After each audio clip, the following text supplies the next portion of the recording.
Sahabat, topik menarik yang akan kita renungkan hari ini adalah rencana jahat mendatangkan bencana. Sahabatku, setiap orang memiliki rencana dalam hidupnya. Rencana untuk menikah, memiliki anak, rencana memiliki rumah, dan lain sebagainya. Semua rencana itu baik adanya. Dan pada umumnya, orang merencanakan hal yang baik dalam hidupnya. Tetapi kita tahu ada juga banyak orang memiliki rencana yang tidak baik atau rencana jahat. Kita sering mendengar pembunuhan berencana, perampokan yang sudah matang direncanakan, rencana menjatuhkan bisnis teman, dan lain sebagainya. Kita masih ingat kasus seorang anak gadis di Bali yang masih berusia 8 tahun dibunuh oleh ibu angkatnya sendiri. Ternyata pembunuhan itu sudah direncanakan. Ibu angkatnya tidak senang anak angkatnya menerima harta warisan yang ditinggalkan oleh suaminya, sehingga ibu angkat itu ingin merebut hak anaknya itu. Dan untuk mendapatkan harta warisan anak angkatnya itu dengan mudah, maka anak itu harus mati. Karena bila anak itu mati, maka otomatis harta warisan itu jatuh ke tangan ibu angkatnya. Jadi ibu angkat ini menyusun rencana jahat untuk menghabisi nyawa anak angkatnya tadi. Dan akhirnya ia berhasil membunuh anak angkatnya. Walaupun ia menyangkal, tetapi penyelidikan membuktikan bahwa ibu angkatnya lah yang merencanakan pembunuhan itu. Dan kini ia harus mendekam di penjara seumur hidupnya. Kisah ini merupakan salah satu contoh orang-orang yang merencanakan kejahatan dalam hatinya. Sahabat, kita juga tahu dan tentu masih ingat kisah tentang Yudas, murid Tuhan Yesus. Dia memiliki rencana jahat, yaitu menyerahkan Yesus kepada imam-imam kepala yang ingin membunuh Yesus. Dan Yudas bisa mewujudkan rencana itu dengan baik.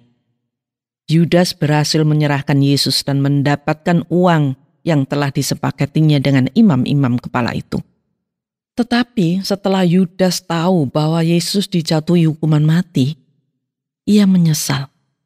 Kemudian ia mengembalikan uang itu kepada imam-imam sambil berkata, "Aku telah berdosa karena menyerahkan darah orang yang tidak bersalah." Tetapi para imam kepala itu tidak mau menerima uang Yudas. Dan kemudian Yudas melemparkan uang itu dalam bait suci. Lalu ia pergi menggantung diri.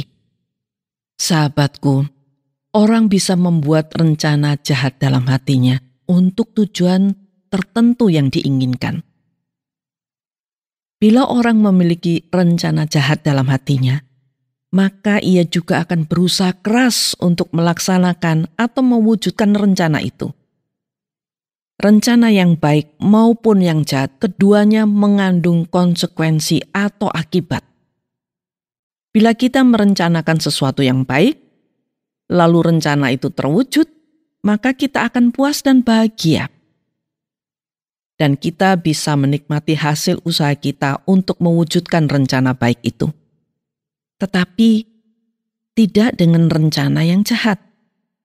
Bila rencana yang jahat itu terwujud, tentu orang yang melakukannya juga akan puas dan bahagia.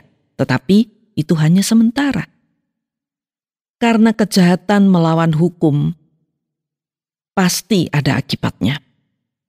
Akibatnya bisa saja menjadi bencana bagi diri sendiri.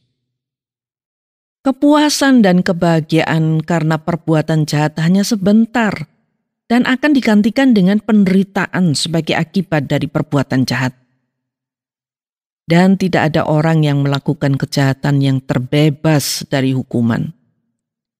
Kalaupun orang itu bebas dari hukuman negara karena tidak ketahuan atau tidak mengakuinya, hukuman Tuhan akan tetap berlaku.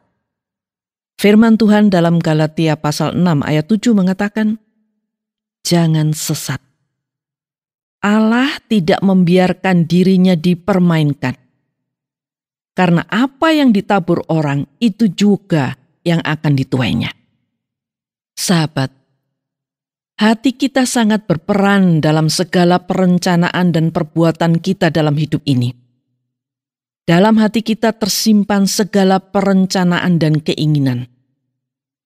Dalam Injil Markus pasal 7 ayat 21 dan 22, Tuhan Yesus mengatakan, "Sebab di dalam hati orang timbul segala pikiran jahat, percabulan, pencurian, pembunuhan, persinahan, keserakahan, kejahatan, kelicikan, hawa nafsu, iri hati, hujat, kesombongan, kebebalan."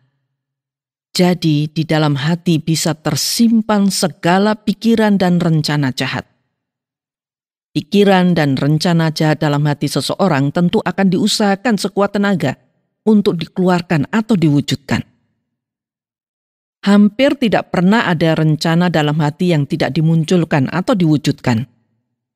Tetapi, di samping rencana jahat dalam hati kita juga bisa terisi dengan rencana dan pikiran yang baik, suci, dan murni.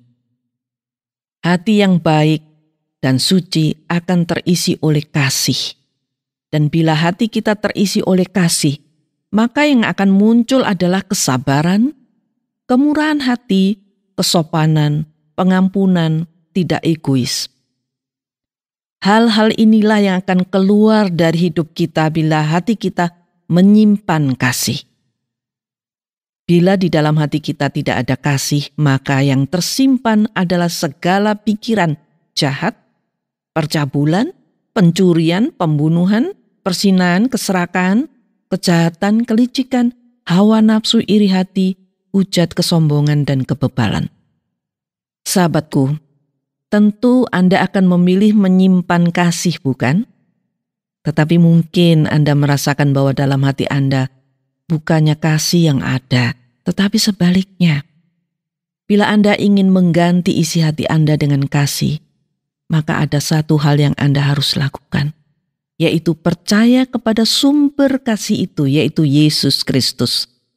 Percayalah kepada Dia, Yesus Kristus, maka hati Anda akan diisi oleh kasih.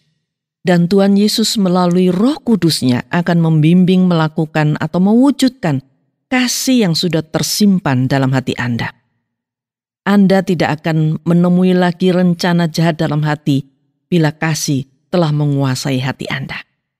Sahabatku, rencana jahat dalam hati harus segera dihapus. Karena rencana jahat akan mendatangkan perbuatan jahat, dan perbuatan jahat akan selalu mendatangkan penderitaan buat kita. Dan tentu saja Tuhan tidak berkenan kepada kita bila kita selalu merencanakan kejahatan.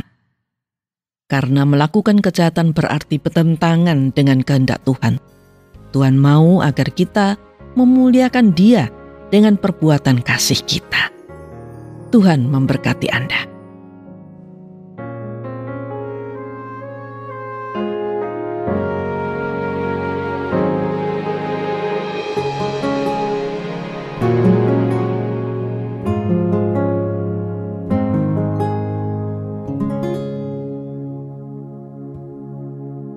Terima kasih Anda sudah mengikuti program kami. Jika Anda diberkati, jangan lupa like, komen, dan share supaya Anda tidak ketinggalan setiap program terbaru kami. Jangan lupa juga untuk subscribe channelnya dan nyalakan loncengnya. Jika Anda ingin mendukung pelayanan kami, bisa melalui rekening kami berikut ini atau menghubungi kami di sini.